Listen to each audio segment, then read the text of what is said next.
तो बीपीएससी पाठशाला विद चौहान में आपका एक बार फिर से स्वागत है। ये चैनल आपके लिए बीपीएससी की तैयारी के लिए तैयार किया जा रहा है, जिसमें आपको बीपीएससी से संबंधित सारी परीक्षाओं के लिए और बीएसएससी की भी परीक्षाओं के लिए सारे मटेरियल उपलब्ध होंगे धीरे धीरे।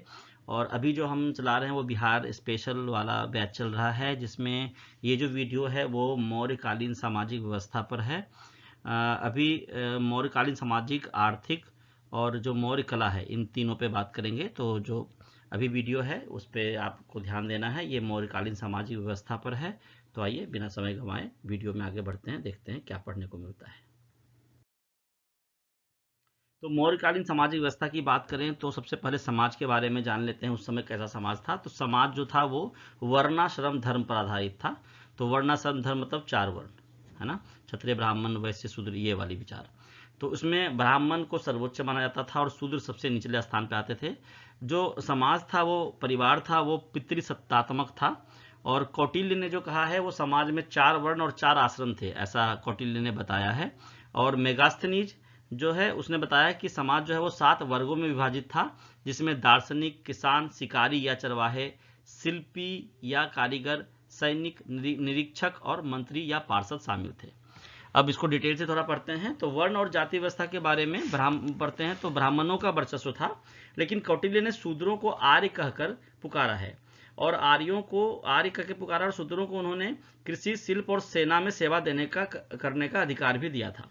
मिश्रित जातियों का उदय हुआ था इस समय। वर्ण संकर मतलब 2 जातियों में आपस में संबंध बनना या शादी होना, और उससे जो बच्चे पैदा होते उसे वर्ण संकर बोलते थे जाति। तो वर्ण संकर जाति का उदय हुआ और वर्ण व्यवस्था अधिक जटिल हो गई थी इससे। स्त्रियों की दशा की बात करें तो स्त्रियों की स्थिति में गिरावट आई थी, लेकिन पुनर्विवाह और नियोग प्रथा थी। पुनर्विवाह मतलब अगर कोई विधवा हो गई है उसका दोबारा विवाह हो सकता है। और जो नियोग प्रथा है उसके बारे में आपको बताऊं, उसमें होता था कि अगर पति की मृत्यु हो जाए तो पति के छोटे भाई के साथ उनकी शादी हो सकती थी। वेश्याओं को राज्य की ओर से संरक्षण प्राप्त था और इनको रूपा जीवा कहा जाता था। तो स्त्रियों की दशा में गिरावट तो थी, लेकिन बहुत ज़्यादा नहीं थी। कहीं कहीं आपको ये भी देखने को, सुनने को मिलेगा और पढ़ने को मिलेगा कि स्त्रियों की दशा अच्छी हो गई थी, उनकी दशा अच्छी हो गई थी मौर्यकालीन सामाजिक व्यवस्था में। अब दास प्रथा की बात करें तो कौटिल्य ने 9 प्रकार के दासों का उल्लेख किया है, जो यूनानी दासों से भिन्न थे। यूनानी दास अलग थे और अलग से 9 प्रकार के और भी दास थे, जिनमें युद्ध में बंदी बनाए गए दास थे, और कर्ज जो ना चुका पाते थे उनको भी दास बनाया जाता था। मेगास्थनीज ने कहा है कि भारतीय समाज में मौर्यकालीन व्यवस्था में दास प्रथा नहीं थी। ये थोड़ा कंट्राडिक्शन वाली बात है, इसको ध्यान से समझ लीजिएगा। कौटिल्य ने 9 दासों की बात करी है जो कि यूनानी दासों से भिन्न थे, और मेगास्थनीज ने कहा है कि भारतीय समाज में दास प्रथा थी ही नहीं। ठीक है।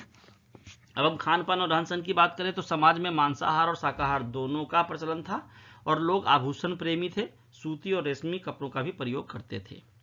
प्रशासनिक प्रभाव, समाज पर प्रशासन का प्रभाव। तो समाज पर केंद्रीय प्रशासन का बड़ा कड़ा नियंत्रण था, जिसे कौटिल्य ने धर्म प्रवर्तक, सामाजिक व्यवस्था का रक्षक कहा है। धर्म प्रवर्तक का अर्थ होता है सामाजिक व्यवस्था का रक्षक, और समाज पर केंद्रीय प्रशासन का कड़ा नियंत्रण था। शिक्षा और मनोरंजन की बात करें सामाजिक व्यवस्था के दरमियान, तो उन दिनों मौर्यकालीन समाज में जो तक्षशिला जगह है, उज्जैन और वाराणसी, ये तीनों शिक्षा के प्रमुख केंद्र थे। और मनोरंजन की बात करें तो मनोरंजन के लिए उस समय नृत्य कला, संगीत कला, मल्ल युद्ध, कुश्ती जिसे कहते हैं, और रथ दौड़ जैसे साधन प्रचलित थे। इस तरह से हमने 3 से 4 मिनट के अंदर में मौर्यकालीन सामाजिक व्यवस्था को अच्छे से समझा है। बहुत छोटा वीडियो है, 3 बार 4 बार पढ़िए।